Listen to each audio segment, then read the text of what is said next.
Bouts tonight are sanctioned by the Arkansas State Athletic Commission. This bout is presented by DeBella Entertainment and Dash DeBella Promotions in association with Peltz Boxing Promotions. At ringside, the three judges scoring this contest on the 10-point system: Bill Morrison, David Sutherland, and Gail Van Oy. And inside the ring, your referee in charge of the action, Lawrence Cole. And now, ladies and gentlemen, from Alltel Arena, North Little Rock, Arkansas, 10 rounds of boxing. This is in the welterweight division.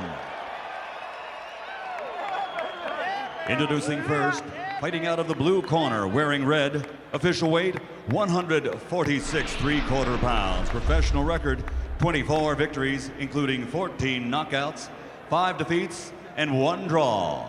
Fighting out of Camden, New Jersey, Miguel "The Flame" Figueroa.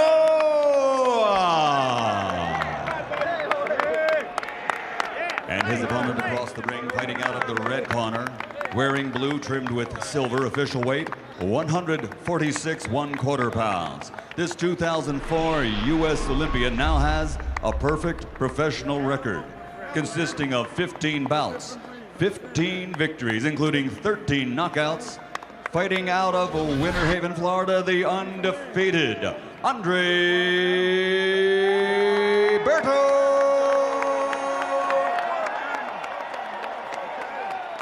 Berto, Figueroa, Miguel. Come on, Berto. Come on, bring it in the middle. All right, gentlemen. Gave your instructions early in the dressing room. I want you to obey my commands, protect yourself at all times. Understood? Touch them up. Let's have a good fight. Good luck, brother. Andre Berto is the kind of young fighter Do I need to wait? you'd like to buy stock in.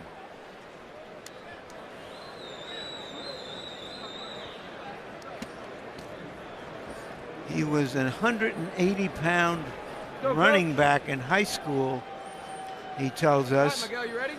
He's fighting as a welterweight. Incidentally, how confident is Berto? He says, if I'd focused on football, I'd have made the NFL.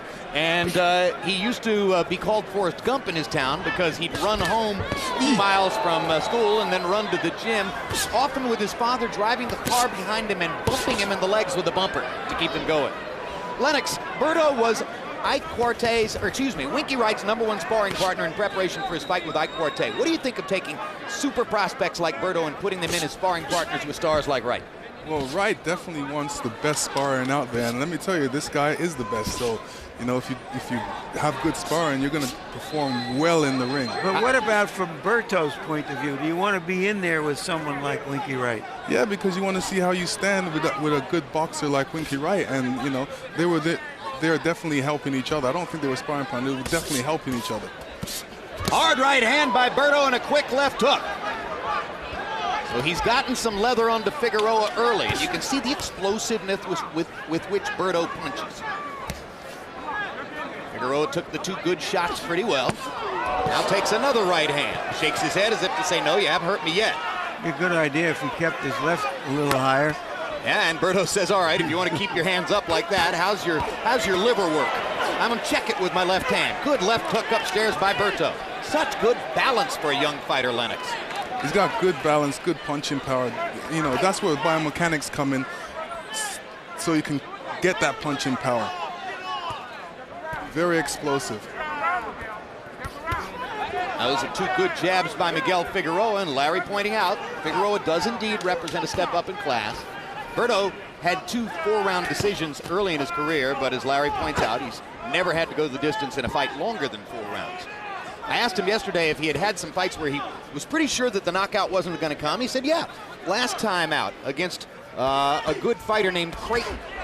I had to go to the 5th round, and I had given up on the knockout before I got it. That's probably the best way to get a knockout in a fight like that, Lennox, is to give up, right? Yes. Well, there was an interesting exchange there for a moment. Berto hit Figueroa clean on the chin, and the next thing that happened was Figueroa hit him back, and Berto stepped back to say, whoa, this is not what I'm used to. Figueroa is keeping that right hand a bit low for my taste, and you know, you don't want to do that against a great left hooker like Berto. Berto landing the right hand up the middle. Figueroa coming back with 2 left jabs, and Berto slips away to create a little bit more space. Bouncy on his feet as he sets up, and then he flattens out to get ready for that. And the uppercut really hurt Figueroa. The left hook was a beauty too. Figueroa in trouble, fires back with a left hook. Berto firing with more. And that last left hook almost knocked him through the ropes. That was quite a display. Wow. Fucking ring or fight away? I got the mouthpiece. You gonna get a fucking fight away? You can't get a fight away. What you doing? Stay off the rope. For this shit. Frank, get this. You train too hard for this shit. You hear me? What are you doing? What are you doing? You're not doing what you're supposed to do. Jab! What's wrong with you? You get on your toes a little bit, right? Everything ain't gonna stand there and train for a war, right? I think he's ready to go, but let's pick what's ready to go. Okay? Nice deep breath, baby. Come on. Breathe on it. Breathe. That's all I want is you nice and relaxed. Nice and relaxed. Want your hands high. Your hands high. Give me a little head movement back on your toes, okay? Touch his guy. He's there. Oh, yeah, you see looks at the uppercut right between the gloves. Figueroa tried to block it, but it wasn't in time. Lawrence Cole, the referee in this fight, apparently has been rewarded for one of the worst commissions of the sin of a referee I have ever seen or heard of. Telling the score to a fighter who had been cut and had a potential technical draw situation or technical decision situation on his hands, right, Larry? Yeah, but Marquez was badly cut, and he said to him, you don't have to keep going on, you're ahead on the scores. How he knew he was ahead on the scores, no one could possibly know. But he should have been suspended for a good long while rather than being rewarded here tonight. But we're in Arkansas, neighboring Texas, where Cole works. And maybe there just aren't that many highly qualified referees in the area. If that's what you call as qualified. So round 2 begins, and you heard Figueroa's cornerman quite upset at him between rounds. We trained you hard for this. You didn't do what we told you to do. Usually, Lennox, that's because of what the other guy did. It's true. He needs to do a little more because he's really making Berto control the tempo of this whole fight. And Berto has found that he can land that uppercut. He might get a little too eager and throw it from too far out, but he knows now that's another viable weapon in the arsenal to go with a left hook to the body, which was landed, the left hook upstairs, which was landed, and the straight rights that he got in early in the fight. And Figueroa shouldn't really stay by the ropes because what you do, you know, I'm always against boxers staying by the ropes, especially against a power puncher like Berto. Well, you limit your options when you're against the ropes. You don't have very many places to go. Berto loves it. Okay, you want to stand there next to the ropes? I'll take my shots.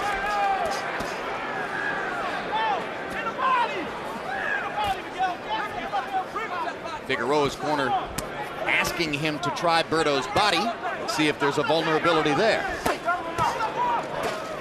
the uppercut again, and once again it snapped Figueroa's head back. This one finally partially blocked, who got some of the left glove in front of that last uppercut.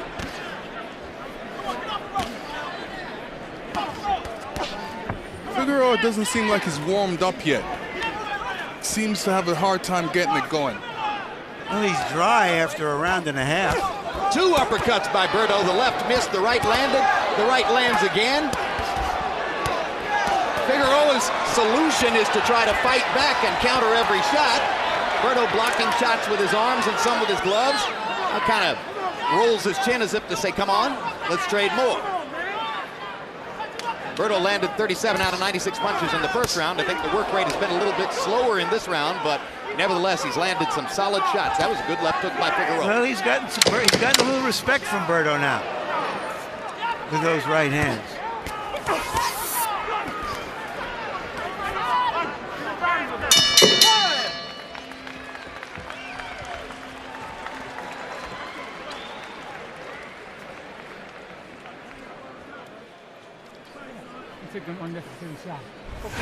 Monday night at 8 p.m., a special edition of Costas Now, featuring an exclusive interview with Sports Illustrated's Sportsman of the Year, Dwayne Wade of the Miami Heat. December 26th, catch the year-end installment of Real Sports as we take a look at the tragic story of 1984 Olympic downhill gold medalist Bill Johnson. Understanding? Don't run from him. All right? Stay off the road. End up with the left hook. Stay off the road. There's a big uppercut again by Berto. Straight through the gloves. As you can see, Figueroa squinging. Straight down, man. Just straight up. Figueroa's corner still searching for some answers as they get ready for round 3 with a very confident-looking Andre Berto. One ominous sign for Berto, Lennox. Like so many hard punchers, he holds his left hand a little low. Could that cause him problems later on? A little bit. You know, really, if he's holding his hand that low, he needs to double jab. He needs to throw those double jabs out there to prepare for his heavy punches. No push. That's what you did. Yeah, once you throw a lot of jabs out there, you know, your opponent doesn't see the other punches coming because he's too busy worrying about your jab. Let's see if Berto learns to gradually step up the jab rate as he throws his jab there and sets up a right hand. I mean, he's so powerful, he can hurt anybody with his jab. Just hurt them with the jab, and they're not even worried about any other punch but that jab at the moment. Yeah, the jab knocked him down. Yeah, but Lawrence Cole didn't think it was a knockdown, Larry. What happened? He must have thought that Berto's foot was on Figueroa's foot. Which is very possible.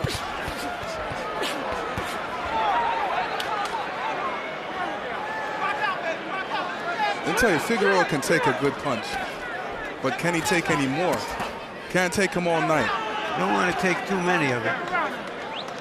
Yeah, the real question comes when you're about 5 or 6 rounds down, and then you're still getting tattooed like this, and that's when you begin to, in many instances, think of a soft spot on the canvas.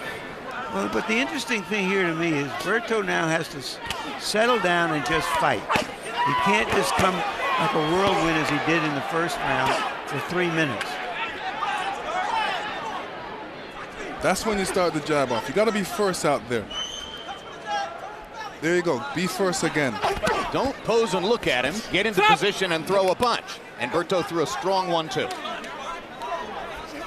Swelling around both eyes now for Miguel Figueroa. Figueroa is one of those classic journeymen in the sense that he goes to the gym, he works, and really doesn't focus too much on who the opponent is or what they do. In fact, in his 9th professional fight, he fought the then legendary former Cuban amateur Joel Casamayor, who had won gold medals in 2 separate Olympics. Not only did he not have a clue who Casamayor was, he didn't even know he was a southpaw. And he caught a very embarrassing loss, to say the least. 2nd round knockout at the hands of Casamayor. In this instance, fortunately, somebody told him that Berto is a hard right-hand puncher.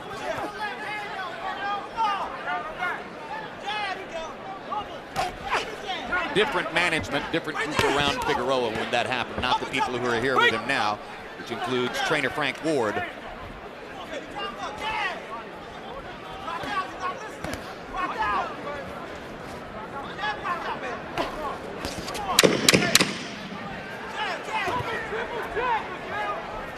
Quite a number of welterweights who are rangier than Berto, Lennox. What do you think of his jab?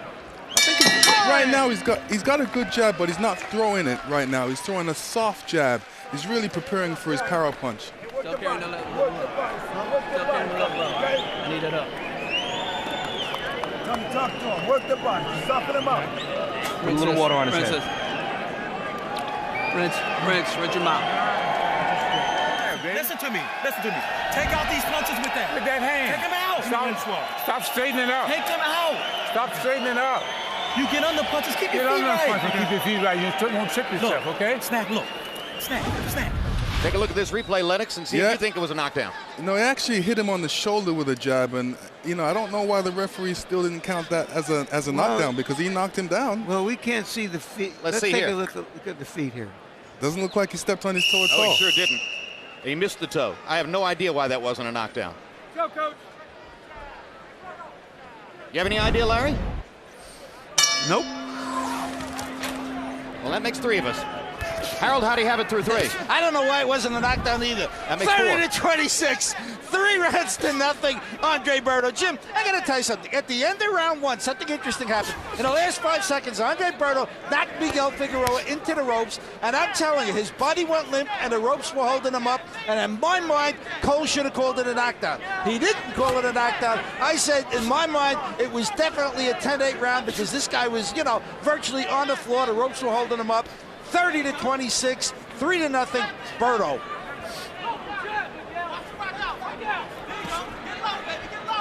Berto becoming more patient now, perhaps in recognition that he might not get the knockout, that he might have to go 10 rounds, that he's never gone anywhere near that distance before.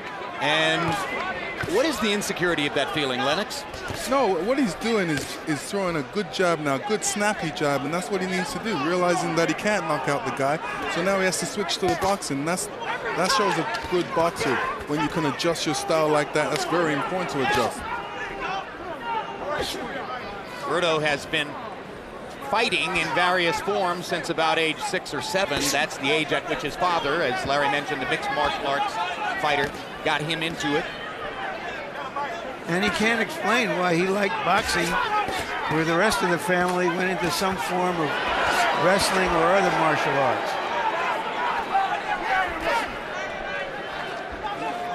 Incidentally, if you listen to introductions at the beginning of the fight, you might have heard the small factual misstep. He was not a member of the United States Olympic team in Athens, but rather a member of the Haitian Olympic team. Both parents were born in Haiti. Andre says they speak French.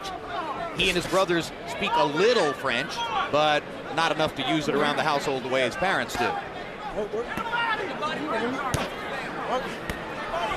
Figueroa seems happy to stay against the ropes. He's just waiting for a chance. He's looking for that opening. Hasn't come yet, but he's looking. Is he fighting to survive, or is he looking for an opening? He's looking for an opening. He realizes that he's up against a strong boxer, strong, powerful boxer, so he's being kind of cautious in there. And they're having a little conversation there. I don't imagine it will go into the Smithsonian Institute, but they are talking. Conversation. Berto's telling them, come on, let's do this thing. Let's punch. Let's fight.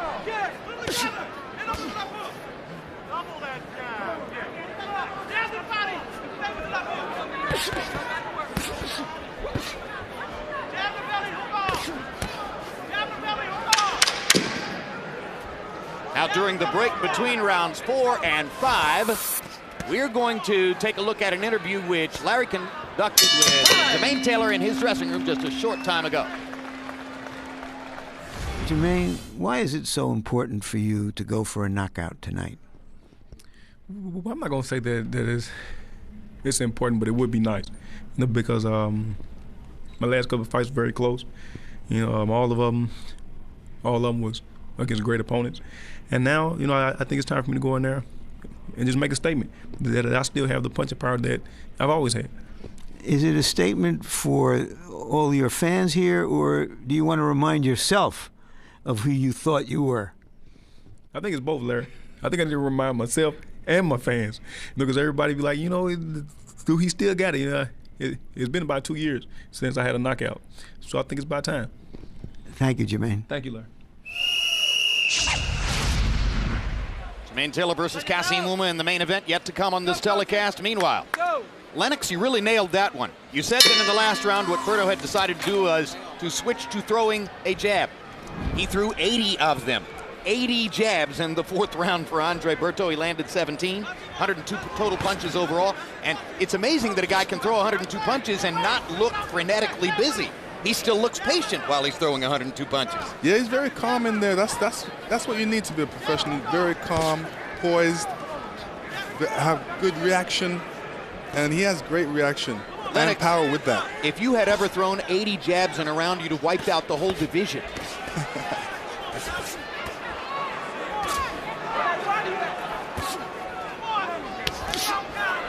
Berto dropping his hands, inviting Figueroa to throw so that he can get a chance to retaliate. And when Figueroa doesn't throw, Berto just attacks behind the Figueroa looks hurt there. Landing power punches. Figueroa keeps wanting to throw to look as though he's not hurt. Keeps wanting to play that bluffing game with Berto, but there's another uppercut and another. 2 uppercuts hurt Figueroa. What guts Figueroa has. His response to everything is to fight back. Berto is finding out that sometimes you're going to fight guys and hit them with your best shots, and they're going to keep fighting you, and that's a very important lesson for a young fighter. And now Figueroa gets in an uppercut. Berto looks very comfortable in there, very poised, very relaxed. And incidentally, he's in a 17.5-foot ring. Somebody said to me, well, the 17.5-foot ring must be to keep Uma from running against Taylor. I said, no, Uma doesn't run. That's not possible. If the 17.5 ring is to benefit anybody here, it's to benefit Andre Berto and give him a chance at showing something big. And it's worked. He's gotten in a lot of leather on Miguel Figueroa. Well, that's a good, quick left hook. Good body shot from Berto. Mixed in among the big stuff upstairs. Figueroa keeps jabbing, occasionally firing lefts and rights, and moving in a circle. Every time Figueroa stops the circle and stands still, Berto steps forward and starts firing. And let me tell you, Figueroa looks sapped in there, like his energy level has dropped tremendously. If you were in his corner, would you consider not wanting to see him get hit with the uppercut anymore? Well, I'll definitely tell him, watch out for that uppercut. Because what he's doing is ducking into it. Do you mean not wanting to fight anymore? Be hit by anything anymore? That's my question, is if Lennox was in the corner, would you consider saying, hey, maybe the better part of valor is to go back to Camden now? He's getting hit too much. And particularly the uppercut. And he survives another round in which he was out on his feet. And he's walking slowly to his corner. What you do, man? Why are you standing up, goddamn rope? Sit down. Sit down. Sit down. Sit down. Sit down. I'm gonna stop it first. You want me to stop it? What's wrong with you? You're gonna give the fight away. Shut up on the stool. Shut up on the stool. Shut up on the stool. What's wrong with you? This man is setting his pace. You're not doing nothing. What? What? Hey, Miguel. What'd you say? What are you doing? He can't make it. What is wrong with you? What is wrong with you, Miguel? Come on. Wait a minute, take a dip. Come on, Miguel. You're gonna do this to us. You're gonna do this to your wife and all of it. You go through all this shit for this.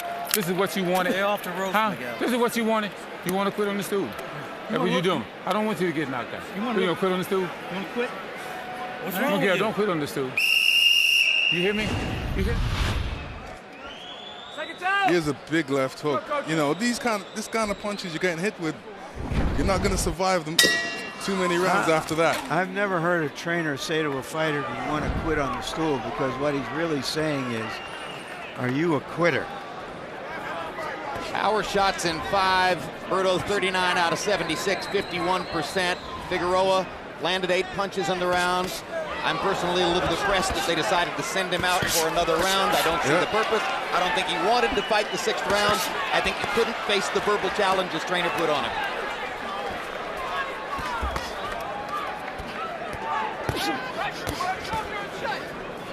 Still looks sapped in there.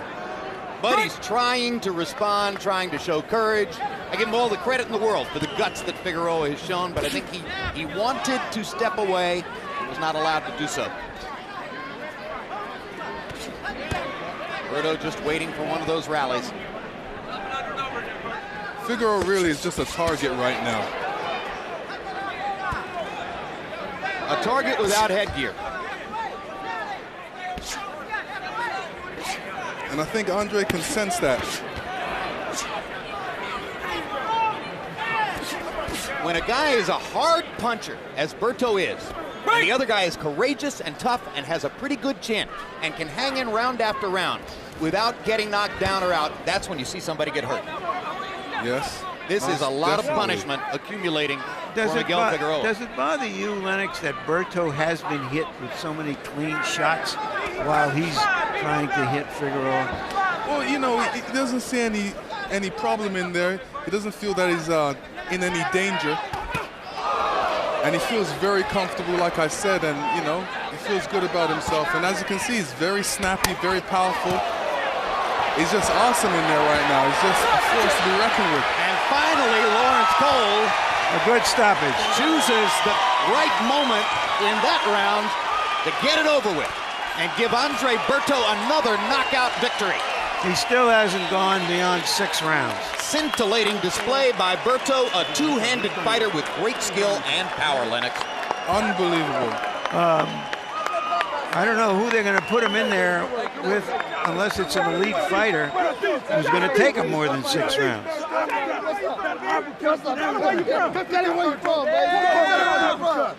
That is Berto's father to the left in the shot. That's the man who trained him and raised him to be a fighter. Berto closed the show, landing 25 out of 34 power shots. I'm with you, Lennox. I think he was getting hit with clean shots as much as anything because they weren't hurting him, and he knew he could walk through them, and he wanted to keep throwing. Let's take a look at the sequence which finally prompted Lawrence Cole intelligently to stop the fight. There you see it. He's just taking advantage of him in there. And I think that was a great decision by the referee to go in there and stop that kind of punishment. You know, we don't want to see a boxer hurt, but he was definitely getting hurt with the punches in there today. So Andre Berto extends his record now to 15-0 with 13 knockouts. The 2 decisions, both 4-rounders, came in his 2nd and 4th pro fights. So he's got 11 consecutive knockouts now. And as Larry mentioned, hasn't gone out of the 6th round yet into the 7th. Here is Michael Buffer with the official particulars on the knockout. Ladies and gentlemen, referee Lawrence Cole steps in and calls a halt to the action. The official time, 1 minute, 59 seconds of round number 6. The winner by knockout victory, still undefeated, Andre Berto.